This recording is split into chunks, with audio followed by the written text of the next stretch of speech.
Hello and welcome to the All About Pigeons podcast. I'm Phil, I'm Chris. and we got a special treat for everybody today.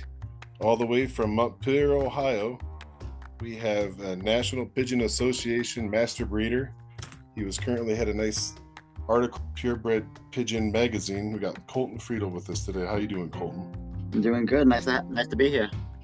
Thanks for coming on. We're happy to finally have somebody with some experience and some knowledge to share with us, and I'm sure you're going to be able to do that, right?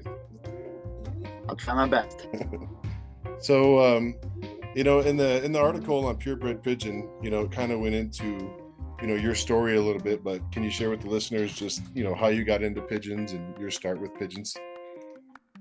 Yeah, sure.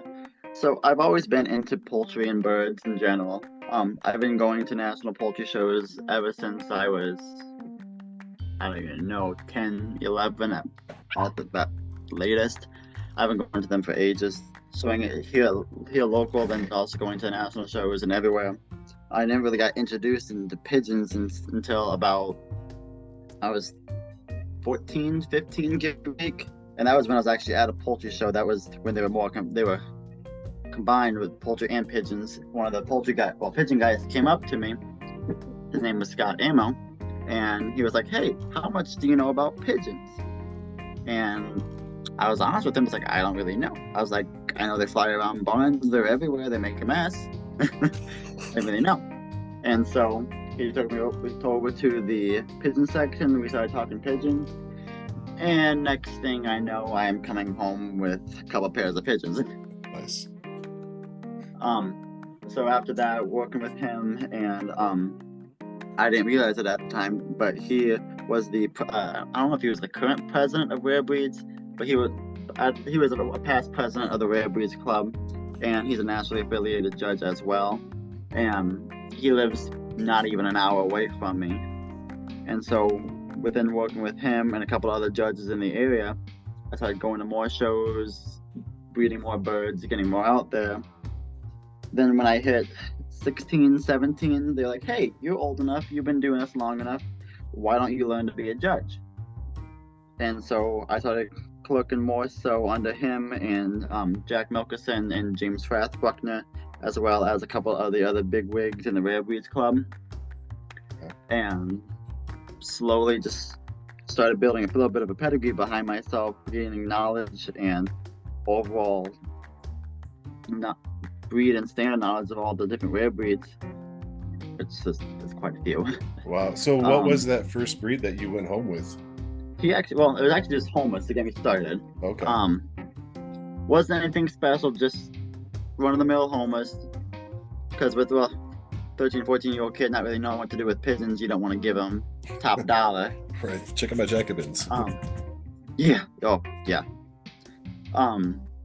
Just to get my feet wet with them. And then after a couple of years, I started working with Syrian coop tumblers. Those were my first rare breeds.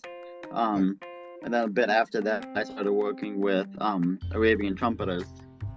And then have since then progressed into other breeds as well. But those are still my main ones that I have. And those are the two ones that I'm a master breeder of today. Okay. And so what are all the breeds you have now? You have the trumpeters, the tumblers. Yep, so the Arabian trumpeters and the Syrian coop tumblers, of course. So those are going to be my main. I'm always going to have them. But the ones that I'm working the most on right now are Baku tumblers. They're also known as Armenian high flyers. The standard that we have recognized for them is recognized under the name Baku tumbler, hence why I show them under Baku. Okay. That way there's no confusion in what the standard is for. I've got those Zitterhalls, Transylvanian double-crested tumblers. I've got those as well that I'm working with. One of the guys that I have around here that I've been working with, he breeds and shows Galatian high flyers. And so that's another one you hardly ever see. Wow. But the Baku and the Transylvanians are the main ones that I'm focusing on right now, besides my coop tumblers and the Arabians. So your journey for becoming a judge at these shows, did you start off in junior classes, or did you just get right into working with an all breeds judge and kind of just working under his wing a little bit and going off of the standard? Or how did your journey becoming an all breeds judge? How did that take place? It's like, well, I'm not a NPA all breeds judge. I'm a rare breeds judge. Rare breeds, okay. So, yeah. So there is a little bit of a difference with that. I can't go to I'm sure I can, but the all breeds judges, they are a little bit more open show class. My certification is mainly in rare breeds. Okay. I can do open show, but I'm licensed in rares. So with that, again, me going to all the shows and having Scott and Jack in my back pocket, working with them all the time. Because like I said, Scott's an hour away from me. Jack is up in Lapeer, so he's about 3 hours. So again, still pretty close. So there's been multiple weekend trips up to their house, going to all the shows, long car rides, and going to Des Moines and Lancaster, just quizzing back and forth the standard, and just over the years, just gain the knowledge. Yeah. Okay. And so the master breeder, you were saying that it's for the 2 specific breeds that you're working with right now. Yep. I'm master breeder of the Arabian Trumpeters and the Syrian Coop Trumpeters. And that master breedership is also through the Rare Breeds Club. It's not an NPA one. It's through the Rare Club. Okay, and you're a member of the Rare Breeds Club, and that's like a national club, right? I mean, that's all over. That's not just an Ohio thing. Oh yeah, that is all over the country. Is there a state club in Ohio? There's not a state-specific club for Ohio. There is in Michigan, which is also coincidentally run by Scott and Jack. They're the Michigan Pigeon Club, but Ohio doesn't really have one. We've got a couple of local shows in Ohio, but not a state-specific one. Oh, okay. Yeah, I see Sandusky at the fairgrounds. I see a lot of stuff going on down there. Yep. The Fulton County Fairgrounds. Yep. Fremont has a very nice show. And so I wanted to talk with you about this. You mentioned this too in the article on the Purebred Pigeon about the European judging standard. Yes. And so you go to a show and they're the only ones with this breed of a bird, and then there's 5 people that brought one bird, and then one other person with that only breed of a bird. So if I understand it right, you're talking the European judging standard is every bird is judged against the standard, and you come up with a number, and the person who has the highest number, the best version of that breed. Is that like a really pretty much, yeah, simplified way of looking at it? I mean, that's pretty much it in a nutshell. It's like most of the time when you go to an open class show, you get all of one breed. Say you're taking up all of your kimonos, you pick your best of each color, and then you place best of breed and reserve a breed, and then you go on to your next breed and continue on from there. Rare breeds, it's somewhat similar. You do take that into consideration, but ultimately it is judging that specific bird up against its specific standard. So say I have a kimono and I'm judging it up against the standard. I don't look at any of the other kimonos. I just look at that specific bird and go point by point how close it is to that standard. And that's where we get our numbers from. Whereas that's the same way that European and German, they do it all like that. I like it a lot better like that. It gets you a lot more accurate reading on the bird and how good it actually is. Mm-hmm. Just because you have the best out of, say, 10 birds, it might only be okay in comparison to the standard. Right. When in rare breeds, judging by that bird specific to the standard, you know exactly how it faces up against the standard. Right. And I guess, being in a rare breeds club like you guys are, it's probably not too common that people roll up with 10 people show up with the same breed of bird. I'm sure you guys are all coming up with some pretty unique stuff. Oh yeah, it does happen, especially at some of the biggest shows. You get 10, 15 of one breed, but most of the time, if you enter a breed, you've got the only one of that breed. Okay. And so how they place them, basically it's out of 100. You can't get 100, a 99, or a 98. Just because there are no perfect birds, there's no way you can be that close to the standard. Mm-hmm. Like if you did it, it'd be basically a cookie cutter. You can't really do that.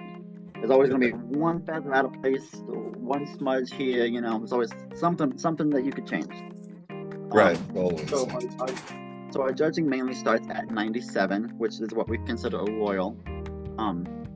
There's judges that I know that have only given out one royal their entire show career, just because that bird is as close to perfect as you can possibly get.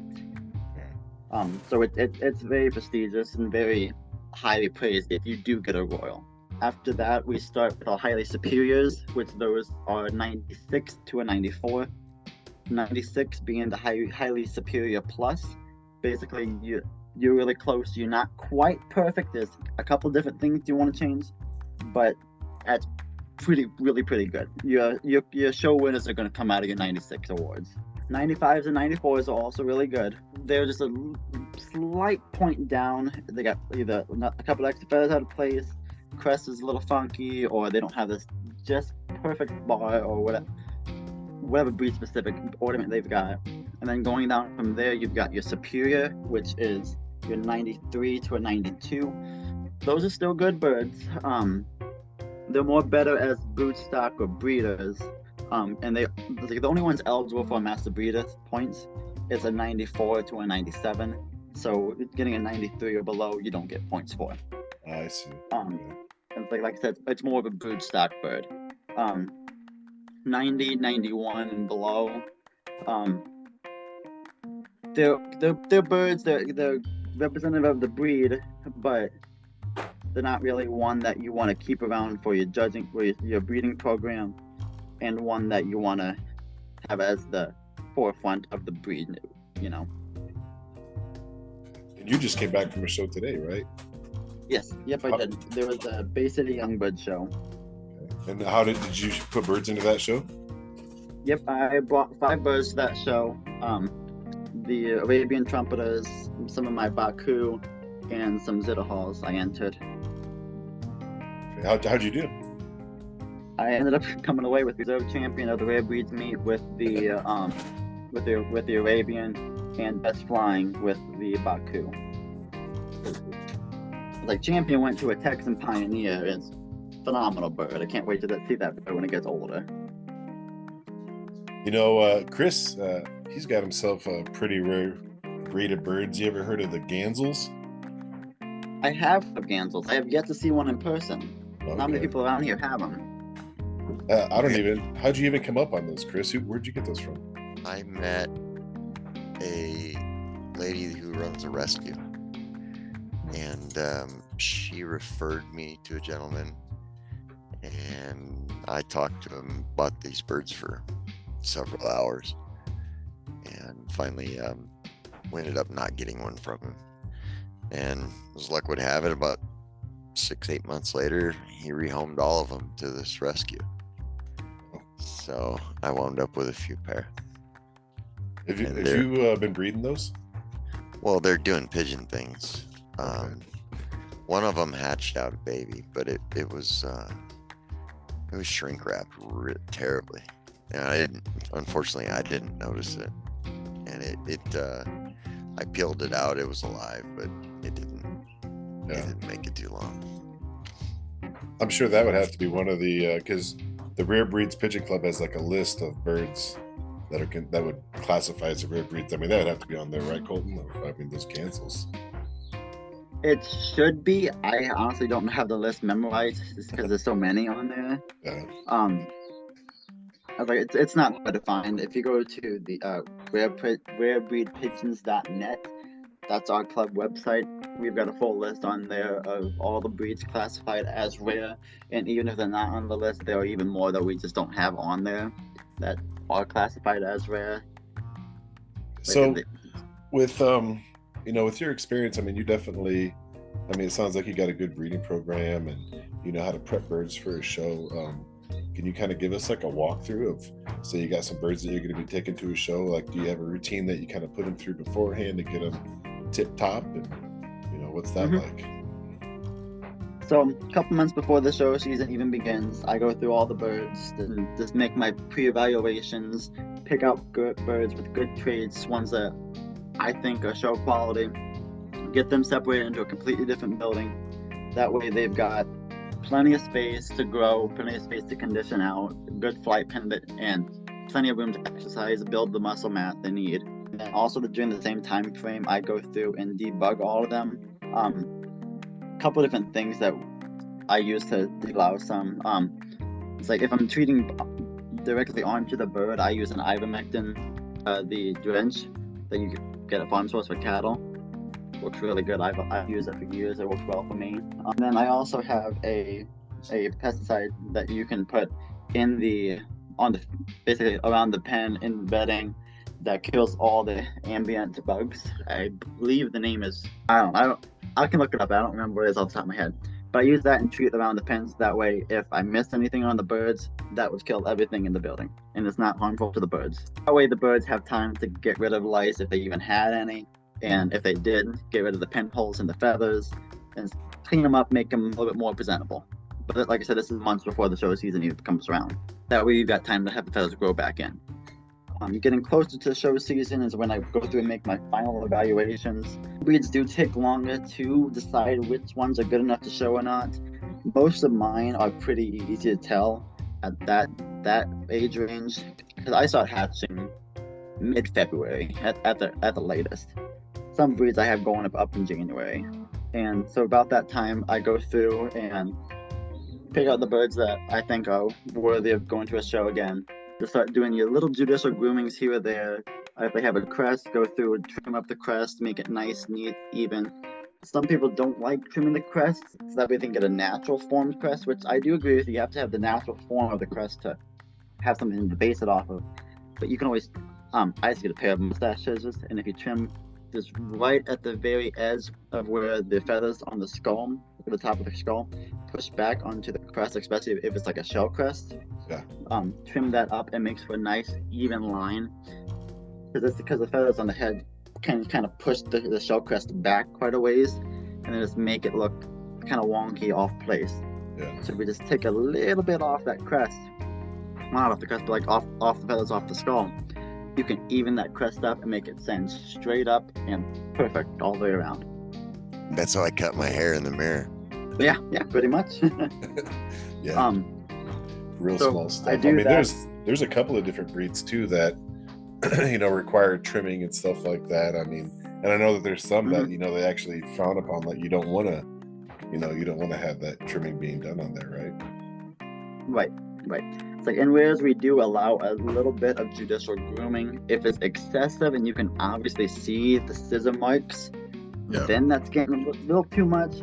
But if it's very fine trimming or in stuff that you can't see, and something that's not completely obvious and brings attention to, it is allowed. What's worse, a missing tail feather or a tail feather that's the wrong color? I would say a tail feather that's the wrong color, because that would be a completely genetic fault compared to just a condition fault. So if someone has a bird that does have like a off color tail and they yank it, you guys would never know. You would just look at it and see a missed tail feather. Exactly. That's when you kind of whole honor system comes into play, but they don't really know what the bird had before it got to the show. Okay. They could have easily had a split feather, or like you said, a wrongly colored tail feather, or white when it should have been solid black. And the list can go on and on. I have shield croppers, and I have a lavender shielded bird with either a grizzle tail or a blue tail feather. It started out gray. I plucked it several times. It never came back white. Yeah. So it's just getting darker and darker. I think eventually one day it'll be totally black. Yeah, like that will happen. The next offspring that came, it's about 4 days old. It's going to be another lavender bird, and it looks like it's going to have a black tail feather only on the outside. Right. And if that bird is a prime show specimen, then it's up to you. I mean, you could, as I said, pull it and then still show it, but when it comes down to your breeding, it's going to carry through, and how much do you really want to worry about fixing that later? Right. Now, is that hard to get rid of? If it's just one specific bird, it shouldn't be too bad. It all depends on what the other ones carry. If it is recessive through the line, or if it's dominant through the line, it's like it can really vary. But if you keep popping up, just keep getting rid of the ones that have it, or you can just keep it and keep it off the side just in case you need to add back to the genetics of what you've got. If you don't have a big enough genetic pool of that breed where you're at, you can always keep them just in case you need it. but you can slowly breed that out in a generation or two and shouldn't take it too bad. Well, that gives me some kind of hope. Yeah, the genetics of it and the matching and the breeding and modifiers and all that, that's that's a can of worms right there, and that's honestly a can of worms that's flying way over my head. It's over my head as well. I got the basics. I know how to breed a good bird, but when you get into your X, Y, Z plus this makes that, Right. right over my head too. I mean, I guess the real answer is what, just start off with super high quality birds. And What makes a master breeder? You talked a lot about it. What do you got to do to get there? So for rare breeds to hit master breeder, you need to hit a minimum of 500 points in at least one breed. And so we've got our placings broken down at that. So if you go to a regular rare breed meet, if you just get a regular highly superior award, no class champions, you get 2 points just for that highly superior. If you win a class champion, you get 20 points. If you get reserve of the show, you get 35 and 50 if you win the show. There's also a best of breed award for 10 points, but you have to have a minimum of 10 birds of that specific breed entered. Then for a national show, points are doubled. So highly superior would be 5, best of breed would be 20, class champion is 40, reserve of the show is 75, and 100 for overall. So depending on how many shows you got and how good your birds are, you can easily hit master breeder within 1 year.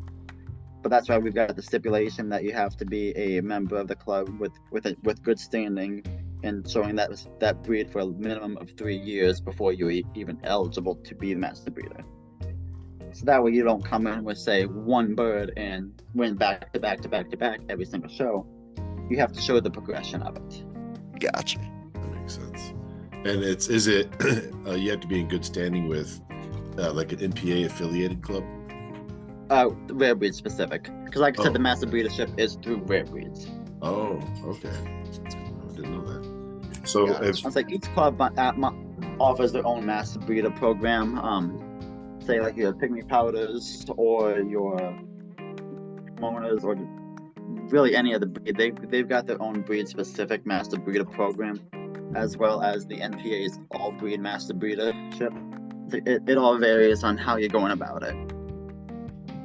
And also with rare breeds, that we do have an all breeds master breeder status as well, and that's when you hit 1,000 points in more than one breed.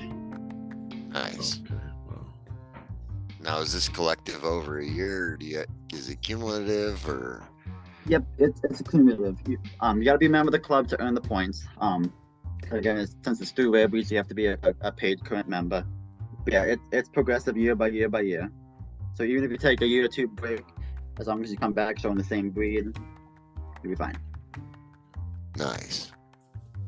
Do you hold an officer position with the Rare Breeds Club? I am actually the master breeder coordinator. I applied this year because we never really had. It's like I mentioned this in my article as well. It's like we haven't really had a master breeder coordinator in the last couple of years. Everybody was just kind of keeping track of their own points, just because the last guy that we had do it, he passed it off to somebody else, and I don't remember the full story. Either they passed or they had something going on, like they got too old and they couldn't do it or something, and it just kind of fell to the wayside. Everyone was just keeping track of their own points or just not at all. And so I created a program to calculate every single point, every single show, from basically everything that we have record of. I got sent all the reports to go through, and basically I've got a spreadsheet of over 1,000 lines now. That has every single exhibitor showing whatever bird they've got, whatever breed they have ever shown, and how many points they've got in that specific breed. It's like, and from all the points, all the records of the show reports that I've got, it's like my reports go back to, I think my earliest is 2005, I think. My earliest report. And so I basically had to go through and recreate everything just to ensure we had an accurate count of everything. That's a lot. It took me quite a while. Why Working full time. Why aren't you working on my whiteboard here? No, I mean that's definitely keeping track of some information there. I mean, does this So what does the Rare Breeds Club, I mean, you kind of talked about, how you became a judge. Like, do you guys actively seek out, to kind of get more judges and stuff? I feel like we're running out of judges for a lot of breeds right now. Yeah, we are. It's not cool to be judgy, man. This is 2023. This is the one time that we need to be judgy. You need to be, definitely. We used to have a good judging program, basically you get mentored under so many judges to learn how to basically judge yourself. And that was mainly put on by James Rathbuckner, the old club president. He did end up passing, I believe, late 2017, early 2018.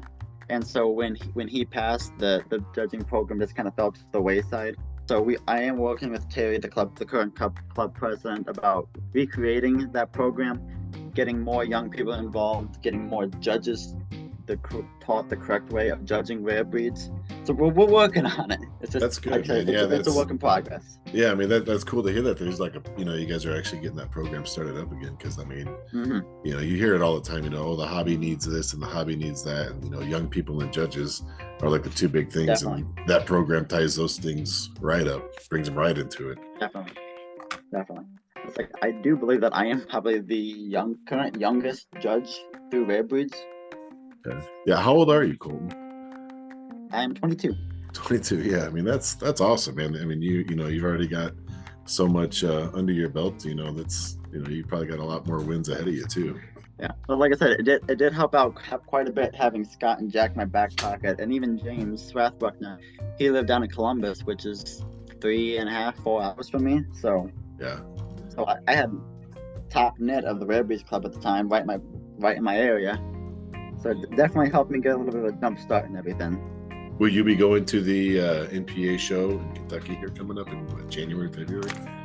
The Grand National? I definitely will. This is actually going to be the first national that I've been able to attend, just because Texas is quite a hike for me. Yeah. And I haven't been able to make the trip yet. Are you taking birds with you? Yep, I'll be taking birds. I'm unsure of the number just yet, but I should have at least 10. Okay. And real quick, did you have any tips, to kind of help people get started, because your club it's a national club. So really, if anybody wanted to join up with the Rare Breeds Club, they didn't have to be in a certain area. I mean, you guys have members all over the country, do you? Yep, we've got members all over the country in pretty much every state. We've even got a couple members up in Canada. Actually, a couple judges up in Canada as well. And you guys set up at like the Grand National and stuff like that, do you? Yep, we'll be at the National. We are at every single national meet. Depending on the area, we should be at majority of some of the smaller shows. I know in my area, we're at every smaller show. I'm not sure about other regions, exactly how many shows we cover, but we do have quite a few shows. But most of them are either Midwest where I'm at here. We've got quite a few in California. Okay. I think we just 1 or 2 in Florida and a few in Louisiana.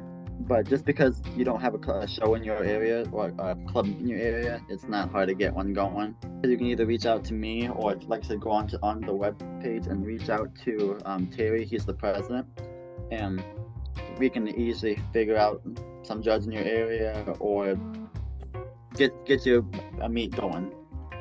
Yeah, I mean, it sounds like your guys' the Rare Breeds Club is special in the fact that, like you're saying, this is where you guys you're encouraging, and you got formats laid out for judging and becoming a judge and becoming a master breeder and getting good at showing the birds and stuff. So I think that's really cool. It's a really special thing about that club. Definitely, you guys need to get some shows out here in Arizona, man. I would absolutely attend some of those shows. And I'll talk to Terry and see if we got any judges or see what we can do in your area. Yeah, that'd be fun. Well, yeah, we're definitely coming up on the clock here. Colton, thanks for coming on and dropping some wisdom on us here. I mean, I'm sure I appreciate it. I took some notes while you were talking about what you do to get your birds ready for a show, and I'm sure our listeners appreciate it too, man. So thanks for taking the time. I know you were at a 3-hour time difference and stuff, so we're pushing it for you. But I appreciate you coming on today.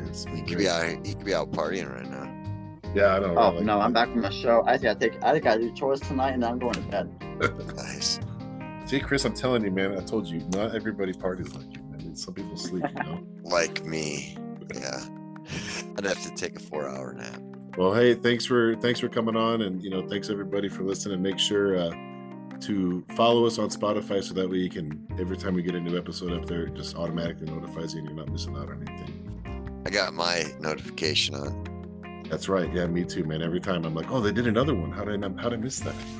Hey, man, if you ever feel like putting anything on Spotify, it's real easy. Oh, you got it? Never mind. Yeah, we don't. All right, well, thanks, everybody. Hey, thanks, Cole.